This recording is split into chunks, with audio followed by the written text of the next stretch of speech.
Ndabasuhuje kandi mbahaye ikaze mwe mwahisemo gukurikira Pacis TV televiziyo ya Kiliziya Gatolika. Tuje mu kiganiro aho tugiye kurebera hamwe ibijyanye n'ikoraniro mpuzamahanga ry'Ukaristiya ku nshuro ya 52 izabera i Budapest muri Hongria. Turi kumwe na Padiri Nkundimana Theophile, tugiye kubana mu kiganiro cyacu cya none, tukaba tumuhaye ikaze muri studio za Pacis TV. Naho neza Padiri? Mugize neza, murakoze. Yego. Niwe tugiye kubana rero mu kiganiro cyacu cya none. Padiri rero urabyumva nyine, ntabwo tugiye kuvuga ibijyanye n'Ukaristiya ngo tubitangire nta sengesho, nta kuragiza Imana. Uyu mwanya ukaba ari uwanyu kugira ngo dutangize isengesho ikiganiro cyacu. Ku izina ry'Imana Data na Mwana na Roho Mutagatifu. Dawe uri mu ijuru, izina ryawe ryubahwe, ingoma yawe igere hose, icyo ushaka gikorwe munsi nkuko gikorwa mu ijuru. Ifunguro ritungura iduhe none, utubare ibicumuro byacu nkuko natwe turaducumiyeho, ntuduterane mu bitwoshya, ahubwo dukize icyago. Ubaye Imana Data na Mwana na Roho Mutagatifu nkuko bisanzwe iteka, ubahwe n'ubu n'iteka ryose. Amina. Mu izina ry'Imana Data na Mwana na Roho Mutagatifu. Amina. Padiri murakoze cyane kutuyoborera uyu mwanya mwiza utangira ikiganiro cyacu, umwanya w'isengesho unatwinjiza neza muri iki kiganiro cyacu cya none. Hanyuma rero nkuko twari tumaze kubibabwira dutangira, tugiye kurebera hamwe ikoraniro mpuzamahanga ry'Ukaristiya ku nshuro ya 52. Hanyuma rero Ngenduwera Beatrice nkuko tumenyereye muri iki kiganiro, Padiri tukagira ngo mudufashe kugira ngo n'abadukurikiye kuri Pacis TV, ese iyo bavuze ihuriro umuntu yakumva iki mu magambo make? Iyo umuntu avuze ihuriro cyangwa se ikoraniro, no kureba inshinga biterwa y'Ikinyarwanda, gukorana no kuvuga guhuriza abantu hamwe cyangwa se guhura abantu bari hamwe kandi bagamije ikintu kimwe. Ubwo rero ikoraniro ry'Ukaristiya nyine cyangwa se ihuriro ry'Ukaristiya ni ubwo buryo bwo guhuza abantu bagamije gutekereza kuri Ukaristiya ntagatifu, bagamije kuyiha icyubahiro, banagamije no kwicengezamo mu nyigisho kugira ngo iryo banga bashobore kurisangira kandi ribakomeze mu buzima bwabo bwa buri munsi bwa gikirisitu. Urakoze. Hanyuma kera twiga ibijyanye na gatigisimu batubwiraga ko Ukaristiya ari isakaramento ririmo Yesu Kristo ke rwose, umubiri we n'amaraso ye tubera icyarimo igitambo, ifunguro n'inshuti tubana. Ese Padiri ntekereza ko twabyigaga muri gatigisimu kera, ese hari icyaba cyarahindutseho n'ubundi? Nibyo, niko Ukaristiya isobanuka, ni nako isobanurwa. Bikaba bigomba rero kuba ubuzima, nubwo umuntu aba yarabyize kera nyine abyicengezamo mu kwakira ubukirisitu, ariko biragenda bigahinduka ubuzima. Ukaristiya nyine akaba ari rituruka kuri ya magambo Yesu Kristo yavuze ubwe agira ati, iki ni umubiri wanjye mwakire murye, iki ni amaraso yanjye mwakire munywe, bikavamo igitambo cye nyirizina yitanzeho kugira ngo akize isi. Hanyuma icyo gitambo, iryo funguro rikagabirwa abamwemera bose n'abandi bashobora kumwemera bitewe n'inyigisho bagenda bahabwa, kandi rikarema ubucuti hagati ya Yesu Kristo ndetse no hagati y'umuryango mugari w'abemera. Urakoze. Hanyuma rero tukagenda turi mu ikoraniro koko nkuko twari tumaze kubivuga. Hanyuma twihuse mwatubwira, ese ikoraniro, iryo koraniro ry'Ukaristiya ku nshuro ya 52 ryaba rigamije iki kuri ubu? Yewe ni ku nshuro ya 52, ariko rijya gutangira ryatangiye ahagana mu gice cya kabiri cy'ikinyejana cya 19 mu 1881 mu mujyi wa Lille mu Faransa, biturutse ku gitekerezo cy'umudamu wakundaga Ukaristiya cyane, hanyuma yifashijwemo n'umupadiri Pierre Aymar, nawe wari akundaga Ukaristiya cyane, kandi binaturutse nuko muri icyo gihe hari intambara z'ubuhakanamana cyane. Babona rero ko uwo mudamu abona ko Ukaristiya, Yezu uri mu Ukaristiya ashobora gufasha guhangana n'ibyo bibazo, ariko bikaba bisaba yuko abantu bagomba kongera gucengera iryo banga. Nibwo yagize icyo gitekerezo rero akigeze kuri uwo mupadiri, nyuma babigeze no ku buyobozi bwa kiliziya, ikoraniro rya mbere riba rirabaye. Intego rero y'ikoraniro cyangwa se ikigamijwe, icya mbere ni ukwicengezamo ibanga ry'Ukaristiya, abantu bagakomeza kubitekerezaho bakumva icyo uhabwa Ukaristiya apfana n'Ukaristiya nyine, Yezu uri mu Ukaristiya. Hanyuma intego ya kabiri uretse kwicengezamo iryo banga ni no kugira ngo Yezu mu Ukaristiya amurikire ubuzima bw'abantu cyangwa se amurikire ubuzima bw'isi, cyane cyane kubemera. Hanyuma indi ntego ya gatatu no kugira ngo nyine nuguha icyubahiro Yezu mu Ukaristiya. Ibikorwa byose bikorwa rero muri iryo koraniro, ibiganiro, igitambo cy'Ukaristiya, ubuhamya butangwa, cyangwa se uwo mutambagiro wa w'isakramento ritagatifu, byose bigamije guha Yezu mu Ukaristiya, ari nabyo bigenda bigahinduka nyine bigatuma abamwemera bamuha umwanya wa mbere mu buzima bwabo bwa buri munsi. Urakoze cyane kutubwira incamake y'iyi mpamvu y'ihuriro, ariko kandi turareba tukabona mu nyandiko zasohotse, niba ntibeshye ihuriro ku rwego rw'isi zatangira ku itariki 5 kugeza kuri 12 mu kwezi kwa 9 n'uyu mwaka nyine 2021. Twareba tukabona mu Rwanda ni 15 kugeza kuri 18 z'ukwa karindwi umwaka ni 2021. Ese padi ibi ngibi twabihuza dute? Ni ngombwa kwibutsa yuko kuva muri icyo gihe nyine cyane cyane kuva ku ihuriro rya 36 habaye akamenyero yuko buri myaka 4 ariho iryo koraniro riba rigahurira mu mujyi no mu gihugu, baba bemeje inteko ya papa ishinzwe kubitegura iba yemeje imaze kubyumvikanaho naho muri icyo gihugu nyine. Hanyuma rero ubu ni ku nshuro 52. Iyo nshuro 52 ubundi byagombye kuba byarabaye umwaka ushize, ariko kubera impamvu tuzi z'ibihe turimo bituma tubisunika umwaka ukurikiyeho kugira ngo turebe ko haboneka agahenge. Iyo nshuro 52 rero nibwo igiye kuba nyine yagombye ko yarabaye umwaka ushize.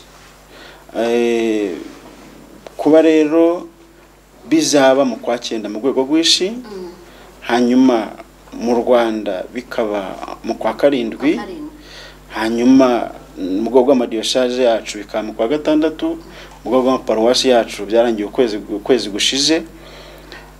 Nta kindi no kugira ngo twiyunge n'icyo gikorwa cy'isi yose, kuko nyine ni igikorwa cy'isi yose, ariko kugira ngo gitegurwe abantu bitegure noneho bazagere kuri icyo gihe buri wese cyangwa se abenshi bumva impamvu yabyo. Niyo mpamvu bigomba bitangira guhimbazwa nyine no gutekerezwaho bereye mu nzego ntoya, kugira ngo igihe kizagere isi yose yumva impamvu kandi yarinjiye muri icyo gikorwa nyirizina. Niyo mpamvu niyo ngiyo nta yindi. Hanyuma buriya ntekereza ko buri mwaka nk'uko mu bitubwiye tuba dufite insanganyamatsiko tugenderaho buri myaka 4. Yego, nyuma y'imyaka 4 uko nyine imyaka 4 igenda iba, ubundi narinzi ko tuba dufite insanganyamatsiko. Ese insanganyamatsiko y'uyu mwaka yo twabonye ko biba ku rwego rw'isi no mu rwego rw'igihugu. Ese igihugu kigira insanganyamatsiko yacyo? Ese twikoresha insanganyamatsiko yo ku rwego rw'isi? Byo bimeze bite?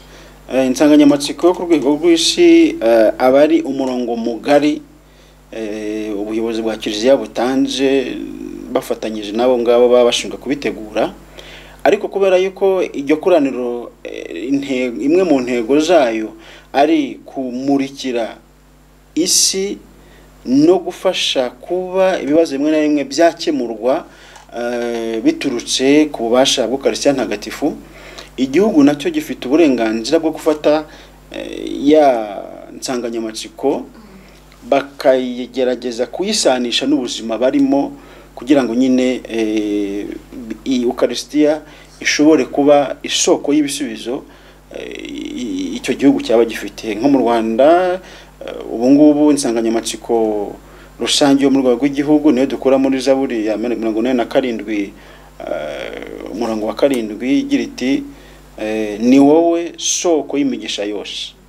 Ijambo twakwita urufunguzo rw'iyo nsanganyamatsiko ni isoko.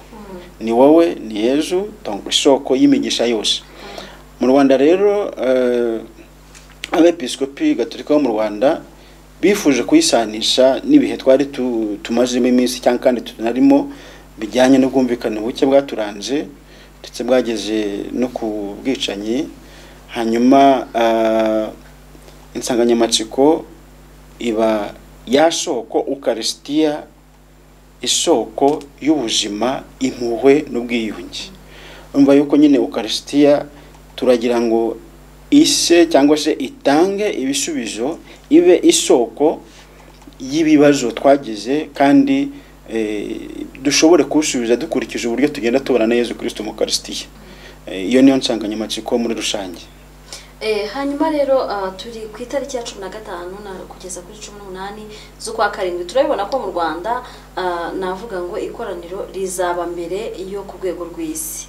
Hanyuma tukavuga tuti ese intangiriro y'uwo munsi byaba byubakitse gute hano mu Rwanda, kugira ngo n'abakurikira Pacis TV mu kiganiro bavuge bati ku itariki ya 15 tuzakurikira ikoraniro mu buryo bunubu. Ese haba hari insanganyamatsiko ya buri munsi, byaba byubatse bite? Buri munsi ufite gahunda yawo igenda byuzuzanya uko iminsi ari 3. Ibikorwa birimo by'ingenzi kandi bikuru, hari ikiganiro, hakaba igitambo cy'Ukarisitiya, hakaba no gushengerera. Izo nizo gahunda nkuru zirimo kandi ibindi byose bizingiyeho. Hateganyijwe rero yuko kubera yuko ibi bihe turimo bitatwemerera guhuza abantu benshi, ariko kubera yuko mu mabwiriza dufite kuri iki gihe kiliziya aho zifunguye, icyumweru tugikoresha duhimbaza Ukarisitiya nk'uko bisanzwe nyine igitambo cy'Ukarisitiya. Hakaba n'undi munsi rero watwongereweho. Uwo munsi no tuzakoresha, hanyuma bigakorerwa mu paruwasi ya hano mu mujyi wa Kigali, paruwasi ya Regina Pacis, ku munsi wo gufungura ku itariki ya 15. Kuri 16 paruwasi Karoli Rwanga i Nyamirambo. Hanyuma kuri 17 Saint Fabien na Saint Michel. Hose hakaba hateganyijwe misa mu gitondo ikurikirwa n'ishengerera, hakaba misa saa 6 ikurikirwa n'ishengerera. None igikorwa cy'ikoraniro nyirizina kigatangira saa 10 n'ikiganiro. Ibiganiro bizajya bitangwa n'abepiskopi n'abandi bahisemo. Hanyuma hagakurikiraho misa, ikiganiro kikamara isaha, misa ikamara indi saha, igakurikirwa no gushengerera. Hanyuma abantu bagataha nyine. Abantu bazinjira mu kiliziya hakurikijwe umubare twemerewe kandi dukurikiza n'amabwiriza yo kwirinda COVID-19.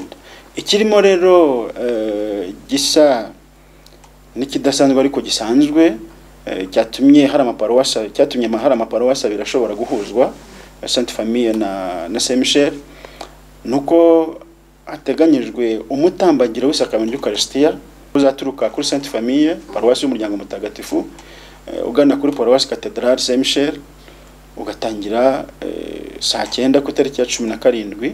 Hanyuma ukaza gusorezwa kuri paruwasi Cathedrale Saint Michel, hagahita haba ikiganiro, hanyuma n'igitambo cy'Ukarisitiya.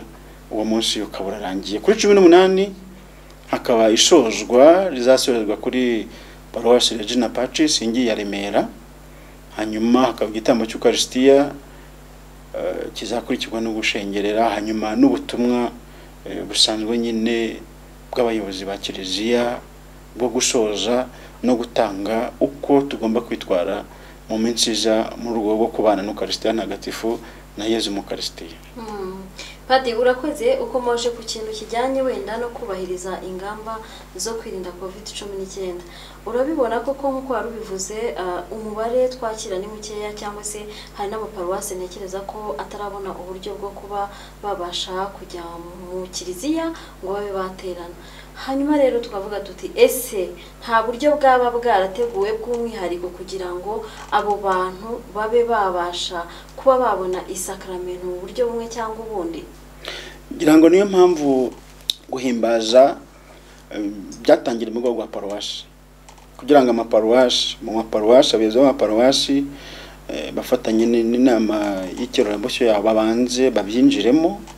Bityo rero ibyakozwe muri paruwasi ntabwo bitandukanye cyane n'ibizakorwa mu rwego rw'igihugu, kubera yuko ni ukuzamuka mu ntera. Imyitozo ni imwe, wenda igishobora guhinduka ni ibiganiro. Ubwo byatangiriye aho ngaho rero, ubwo ni ukuvuga yuko umuriro warakijwe, urumuri rwaracanywe, ku buryo rero no kuzamuka tujya mu rwego rw'igihugu ntabwo bizagorana, kuko n'ubundi no ku cyumweru basanzwe baza guhimbaza igitambo cy'Ukarisitiya bakurikije amabwiriza. Rero bibaye ngombwa yuko umubare wuzura mbere, ubwo hari abantu bajya gutegereza undi muhimbazo w'ikindi gihe kugira ngo tutagira ikintu dushobora kwica. Gusa kubera yuko azaba ari iminsi y'akazi kuwa kane kuwa gatanu, aho wenda nta kibazo umuntu yavuga ko kizabaho, wenda ikibazo cyaba ku cyumweru, kandi ku cyumweru mu gusoza hazaba hateganyijwe nyine misa yihariye paruwasi Regina Pacis izatugenera, impamya yo kari ya 5:00, hakazamo abantu bari muri iyo kongere gusa, abandi bakajya mu zindi. None se Padi, watubwiye ko ikoraniro ryatangiriye hasi, none se tuvuge niba ari muri santarari wenda cyangwa se muri paruwasi bakaba bararangije igikorwa cyabo, urabibona hanyuma ukuntu ushobora kujya mu misa ukavuga uti genda senga misa ya mbere, ukajya mu misa ya mbere warangiza ugataha, ubwo icyo gihe nyine biba byarangiye. Ese nk'abo ngabo baba bararangije urugendo rwabo rwabateguriwe ku rwego rwa paruwasi, baricara bagatuza, noneho babandi bari muri kongere ku rwego rw'igihugu bari bakomeza, cyangwa ni urugendo rukorwa ntabwo wabasha kubyumva neza utabiri mushaka kugira ngo ni nk'ibice bibiri, wenda igice cya mbere cyararangiye kirarangira hajyaho ikindi, kirarangira hajyaho ikindi? Ni urugendo rumwe rukomeza ariko ruhereye ku nzego z'ikenerabushyo za kiliziya.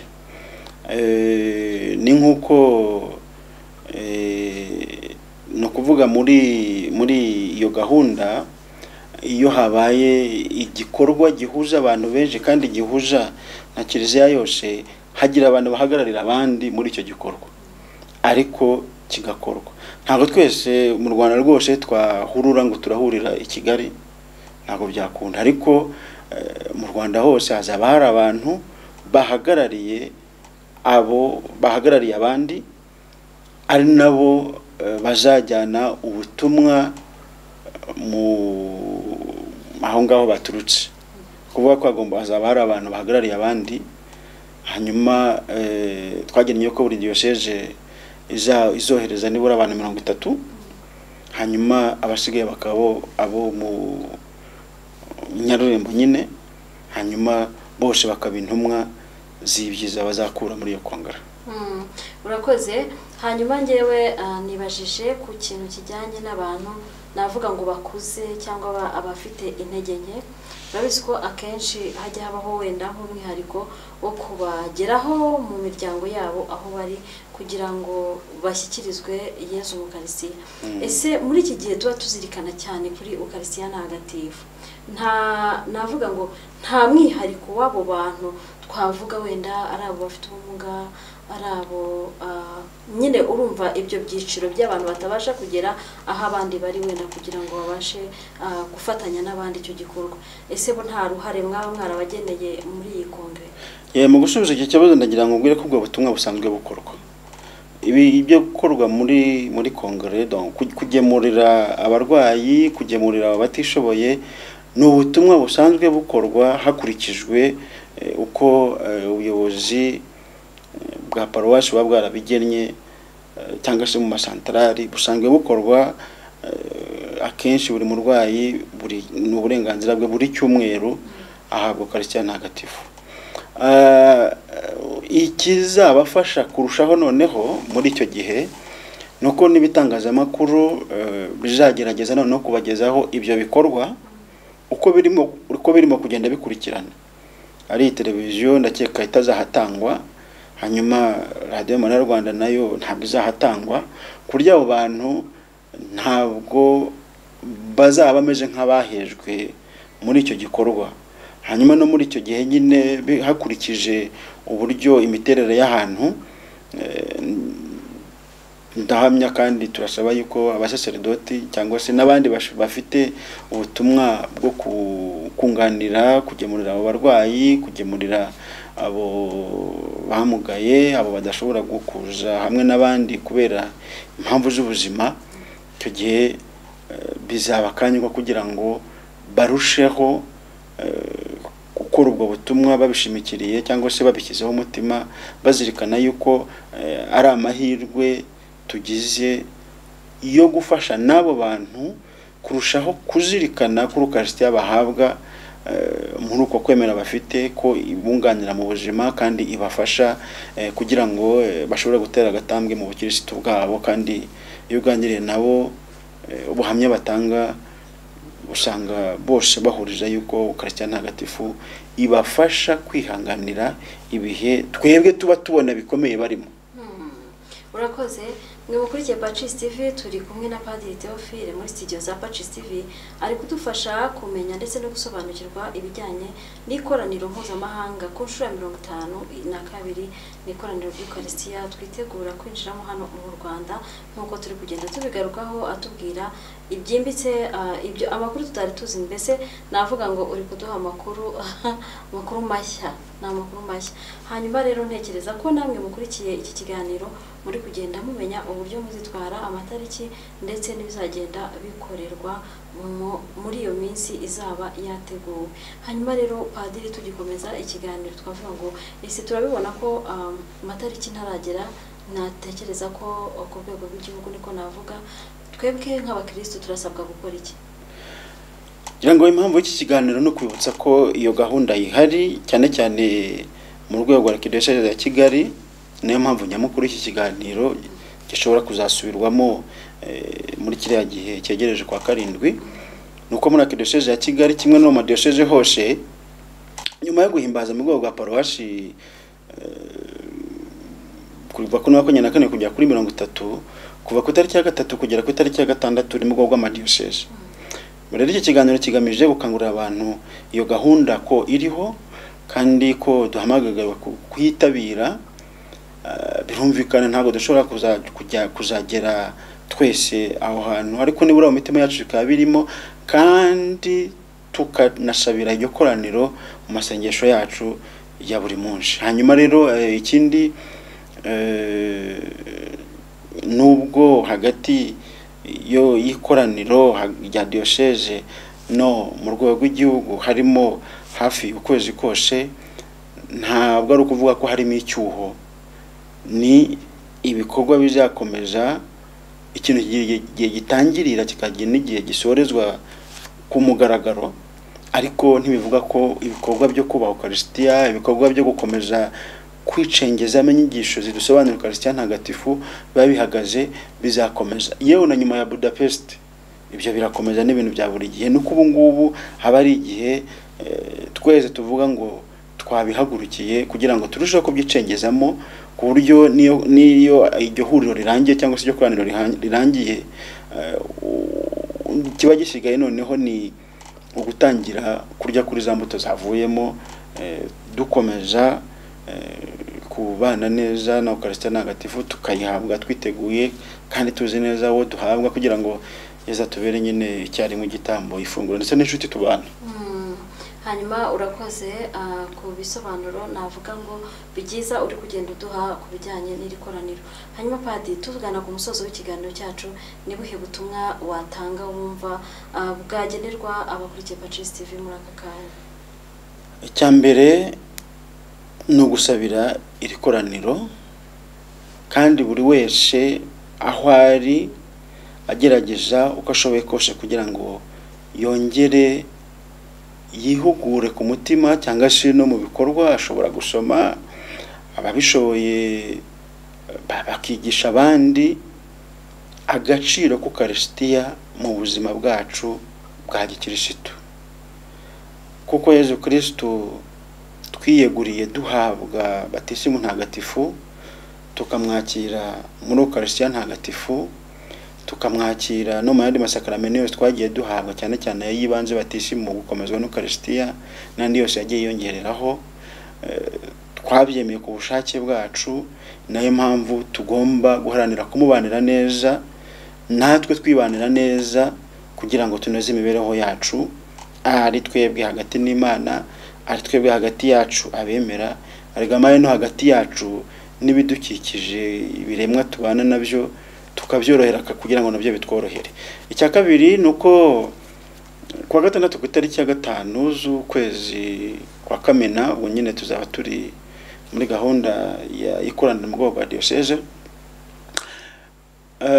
Komite yo ku rwego rw'isi ifatanyije na Papa Nyir'ubutumwa na Papa Francisco basabye yuko ku isi hose haba isaha ntagatifu yo gusabira iryo koraniro ry'i Budapest ryo mu rwego rw'isi. Aho bizashoboka hose rero abakristo bazahora ku isaha ya 9 kugira ngo bifatanye n'isi yose muri iryo sengesho ryo gusabira ikoraniro mpuzamahanga. Bikabe n'amahire ko mu rwego rwa diocese zose tuzaba turi muri gahunda y'iryo koraniro. Urumva ni igikorwa cyongeye ku bindi, bikazarangwa rero no gushengerera, byaba byiza hakaba n'igitambo cy'Eucharistia, hanyuma n'indi myitozo ishobora gufasha abantu kurushaho kwiyunga n'Imana no kunga ubumwe hagati yabo. Hanyuma icya gatatu navuga, uretse kurishyigikiza iyo sengesho, kwitabira iyo saha ntagatifu, ni no kurishyigikira ku buryo bwose bwashoboka, ariko by'umwihariko mbere na mbere ukarishyigikira wishyigikira muri wowe kugira ngo ushobore gukura mu bukirisitu, hanyuma wanabishobora ukarishyigikira ku buryo bundi kugira ngo ibikorwa byose bishobore kuzagenda neza. Padiri, reka tugushimire cyane tunagana ku musozo, kubera ko ntekereza ko urugendo ruratangiye kandi ibiganiro bizakomeza gutangwa kugira ngo tubashe gufatanya neza muri iki gikorwa. Hanyuma reka tubabwire ko ku itariki nyine ya 5 kugeza kuri 12 twese kwa 9 tuzaba turi gutangira nyine ikoraniro ku rwego rw'isi. Hanyuma ku nsanganyamatsiko igira iti ni wowe soko y'imigisha yacu yose. Hanyuma ku itariki ya 15 kugeza kuri 18 z'ukwezi kwa 7 mu mwaka 2021 tuzaba turi hano mu Rwanda ku nsanganyamatsiko igira iti Eucharistia isoko y'ubuzima, ubumwe n'ubwiyunge.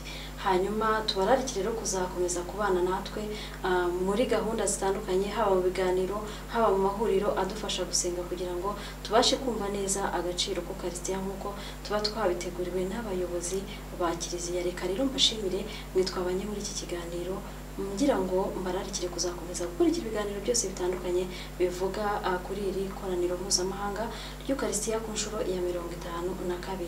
Ndagushimiye Padiri, rero nizere ko nitugukenera mu bindi biganiro tuzakubona. Nanjye ndabashimiye. Reka mfate uyu mwanya rero nshimire bagenzi banjye bafashije, aba kameramani, abatekinisiye kugira ngo iki kiganiro gitambuke. Nawe mwese mwari mukurikiye Pacis TV muri iki kiganiro, ndabashimiye cyane, murakoze.